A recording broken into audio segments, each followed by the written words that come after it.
ಮೊದಲನೇದಾಗಿ ಎಲ್ರಿಗೂ ನಮಸ್ಕಾರ. ಅದ್ಭುತವಾದ ಕಾರ್ಯಕ್ರಮ ಇವತ್ತು ವೀಕ್ಷಿಸ್ತಾ ಇದ್ದೀವಿ. ಅದಕ್ಕೆ ಮುಖ್ಯವಾದ ಕಾರಣ ಪೀಟರ್ ಅವ್ರಿಗೆ ಅಭಿನಂದನೆಗಳು, ಆಲ್ ದಿ ಬೆಸ್ಟ್. ಕೂಡ ಒಂದು ಒಳ್ಳೆ ಇಂಟೆನ್ಷನ್ ಇಟ್ಕೊಂಡು ಒಂದು ಒಳ್ಳೆ ಕಾರ್ಯಕ್ರಮನ ಆಯೋಜಿಸಬೇಕು ಅಂತ ಹೆಜ್ಜೆ ಮುಂದಿಡ್ತಾ ಇದ್ದೀರಾ.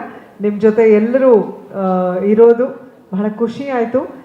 ಒಂದು ಸಕ್ಸಸ್ಫುಲ್ ಇವೆಂಟ್ ಇದಾಗಲಿ ಅಂತ ನಾನು ಆಶಿಸ್ತೀನಿ. ಪೀಟರ್, ನಾನು ಅದೇ ಅಂತದ್ದೇ, ಪ್ರಿಯಾಂಕಾ ಅವ್ರ ವಯಸ್ಸಲ್ಲಿ ನನಗಿಂತ ಚಿಕ್ಕವರು, ಆದರೂ ಅವ್ರ ಕೆಲಸ ನನಗಿಂತ ಮುಂಚೆ ಶುರು ಮಾಡಿದ್ರು. ಸೊ ಜೂನಿಯರ್ ಮೋಸ್ಟ್ ಅಂತ ತಾರಮ್ಮ ಅನು ಮಾತಾಡಲಿ ಫಸ್ಟು ಅಂದರು. ಇವರೆಲ್ಲರಲ್ಲೇ ಜೂನಿಯರ್ ಮೋಸ್ಟ್ ನಾನೇ. ಇನ್ಫ್ಯಾಕ್ಟ್ ಪೀಟರ್ ಕೇಳಿದ್ರು ಕ್ರಿಕೆಟ್ ಆಡ್ತೀರಾ ಅಂತ. ತಾರಮ್ಮ ನಾನು ಯಾವಾಗಲೂ ಜೋಶಲ್ಲಿ ಒಂದ್ಸರಿ ಕ್ರಿಕೆಟ್ ಆಡ್ಬಿಟ್ವಿ. ನೀವೆಲ್ಲರೂ ಅದನ್ನು ವೀಕ್ಷಿಸಿದ್ರಿ. ಅದು ನೋಡ್ಬಿಟ್ಟು ತಾರಮ್ಮ ನಾನು ಕ್ರಿಕೆಟ್ ಎಕ್ಸ್ಪರ್ಟ್ಸ್ ಅಂತ ಅಂದ್ಕೊಂಡ್ಬಿಟ್ಟಿದ್ದಾರೆ ಎಲ್ಲರೂ. ಪೀಟರ್ಗೆ ಹೇಳಿದೆ ಕ್ರಿಕೆಟ್ ನೋಡ್ತೀನಿ ಅಷ್ಟೇಪ್ಪ, ಆಡೋಕ್ಕೆ ಬರಲ್ಲ ಅಂತ. ಸೊ ಆ್ಯಕ್ಚುಲಿ ಪೀಟರ್ನ ನನಗೆ ಇಂಟ್ರೊಡ್ಯೂಸ್ ಮಾಡಿದ್ದು ತಾರಮ್ಮ.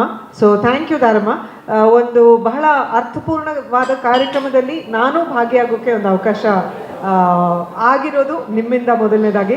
ಹಾಗೆ ಪ್ರಿಯಾಂಕಾ ಅವರು ಕೂಡ ಹೇಳಿದ್ರು, ಪೀಟರ್ ಅವರು ತುಂಬ ಚೆನ್ನಾಗಿ ಪರಿಚಯ ನನಗೆ, ಐ ವರ್ಕ್ ವಿತ್ ಹಿಮ್ ಅನು, ಐ ಗಾನ್ ಟು ದುಬೈ ಅಂತ. ಸೊ ಒಂದು ಒಳ್ಳೆ ರೀಸನ್ಗಾಗಿ ಎಲ್ಲರೂ ಒಟ್ಟಿಗೆ ಬರ್ತಿರೋದು ಬಹಳ ಖುಷಿ ಆಯಿತು. ಜಾನ್ ಇದ್ದಾರೆ, ಕಾವ್ಯ ಇದ್ದಾರೆ, ಎಲ್ಲರೂ ಕ್ರಿಕೆಟ್ ಆಡ್ತಿದ್ದಾರೆ ಅಂತ ಅನ್ಕೋತೀನಿ. ಒಂದು ಫನ್ ಇವೆಂಟ್ ಇದಾಗುತ್ತೆ ಅಂತ ನಾನು ಭಾವಿಸ್ತೀನಿ. ಹಾಗೆ ಸಾಮಾನ್ಯವಾಗಿ ಹೆಣ್ಮಕ್ಳು ಒಂದು ಕಡೆ ಸೇರಿದ್ರೆ ಅನ್ಯೋನ್ಯತೆ ಇರಲ್ಲ, ಹೊಟ್ಟೆ ಕಿಚ್ಚು ಜಾಸ್ತಿ, ಗಲಾಟೆಗಳು ಜಾಸ್ತಿ ಅಂತ ಯಾವಾಗಲೂ ಜನರಲೈಸ್ ಮಾಡಿ ಹೇಳ್ತಾರೆ. ಬಟ್ ನಮ್ಮಲ್ಲೆಲ್ಲ ಒಂದು ಒಳ್ಳೆ ಫ್ರೆಂಡ್ಶಿಪ್ ಇದೆ. ಅದನ್ನು ನಾವು ಯಾರಿಗೂ ಸಾಬೀತು ಮಾಡಬೇಕಾಗಿಲ್ಲ. ಇಲ್ಲ, ನೀವೆಲ್ಲ ವೀಕ್ಷಿಸಿರ್ತೀರಾ ಆಲ್ರೆಡಿ, ನೋಡಿರ್ತೀರಾ. ನಾವೆಲ್ಲರೂ ಒಟ್ಟಿಗೆ ಭೇಟಿ ಮಾಡೋದು, ಸಮಯ ಒಟ್ಟಿಗೆ ಕಳೆಯೋದು ಎಲ್ಲವನ್ನು. ಸೊ ಅದು ಸುಳ್ಳು. ಹೆಣ್ಣುಮಕ್ಳು ಒಂದು ಕಡೆ ಸೇರಿದ್ರೆ ಅಲ್ಲಿ ಒಳ್ಳೆ ಮಜಾ, ಒಳ್ಳೆ ಎಂಟರ್ಟೈನ್ಮೆಂಟ್ ಕೂಡ ಸಿಗತ್ತೆ, ಪಾಸಿಟಿವ್ ಎಂಟರ್ಟೈನ್ಮೆಂಟ್ ಸಿಗತ್ತೆ ಅಂತ ಹೇಳ್ತಾ ಮತ್ತೊಮ್ಮೆ ಪೀಟರ್ಗೆ, ಕಾರ್ತಿಕ್ಗೆ, ಅವ್ರ ಇಡೀ ಟೀಮ್ಗೆ ನನ್ನ ಕಡೆಯಿಂದ best wishes. Niranjan, thank you. ನೀವು ಬಹಳ ಅದ್ಭುತವಾಗಿ ನಿರೂಪಣೆ ಮಾಡ್ತಾ ಇದ್ದೀರಾ.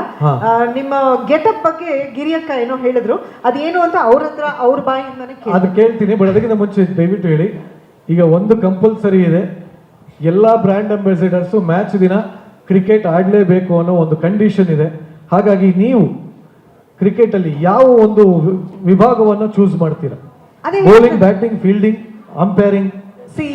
ಕ್ರಿಕೆಟ್ ವಿಷಯದಲ್ಲಿ ಎಕ್ಸ್ಪರ್ಟು ಮನೇಲಿ ಕೂತಿದ್ದಾರೆ ನಮ್ಮಮ್ಮ. ಓಕೆ, ಸೂಪರ್ ಎಕ್ಸ್ಪರ್ಟ್ ಅವರು. ವೆಸ್ಟ್ ಇಂಡೀಸ್ ಟೀಮಿಂದ ಹಿಡಿದು ನ್ಯೂಜಿಲೆಂಡ್ ಟೀಮ್ವರೆಗೂ ಯಾರ್ಯಾರಿದ್ದಾರೆ, ಕ್ಯಾಪ್ಟನ್ಗಳು ಯಾರು, ಎಲ್ಲ ಪಕ್ಕ ಫಾಲೋ ಮಾಡುವಂಥದ್ದು ಅಮ್ಮನ ಒಂದು ಹ್ಯಾಬಿಟ್. ಸೊ ನಾನು ಅಮ್ಮನ ಜೊತೆ ಕೂತ್ಕೊಂಡು ವೀಕ್ಷಿಸುವಂಥ ಕೆಲಸ ಸೂಪರ್ ಆಗಿ ಇಲ್ಲ ಆಡ್ಲೇಬೇಕಾಗಿದೆ. ಯಾಕಂದ್ರೆ ಪೀಟರ್ ಅವರ ಫಸ್ಟ್ ಕಂಡೀಷನ್ ಅದು, ಅಟ್ಲೀಸ್ಟ್ 1 ಓವರ್ ಆದ್ರೂ ಬಂದು ಹಿಂಗೆ ಆಡೋಬೇಕು ಅಂತ. ಸುಮ್ಮನೆ ಹೌದಾ ಪೀಟರ್? ಅಕಸ್ಮಾತ್ ಆಡಿದ್ರೆ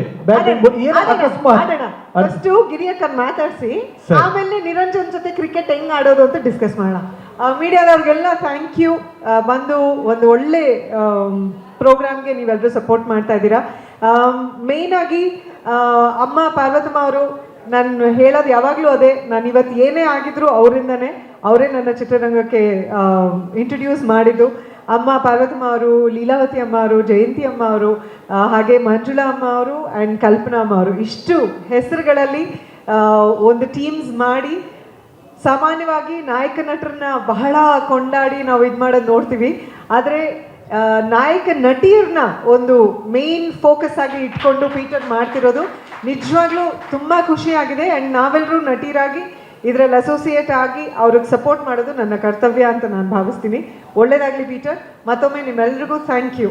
ಸ್ವಾದಿಷ್ಟತೆಯ ಸ್ವಾದ, ತಾಜಾತನದ ಆಹ್ಲಾದ, ಉತ್ತಮ ಆರೋಗ್ಯ ಮತ್ತು ಹೆಚ್ಚಿನ ರೋಗ ನಿರೋಧಕ ಶಕ್ತಿಯ ವೃದ್ಧಿಗೆ ಈಗ ನಿಮಗೆ ಸಿಗುತ್ತಿದೆ ಉತ್ತಮ ಗುಣಮಟ್ಟದ ಪೌಷ್ಟಿಕಾಂಶ. Shri Vaidik millet health mix. ಇದು ಸಿರಿಧಾನ್ಯಗಳ ಸಂಪತ್ತು.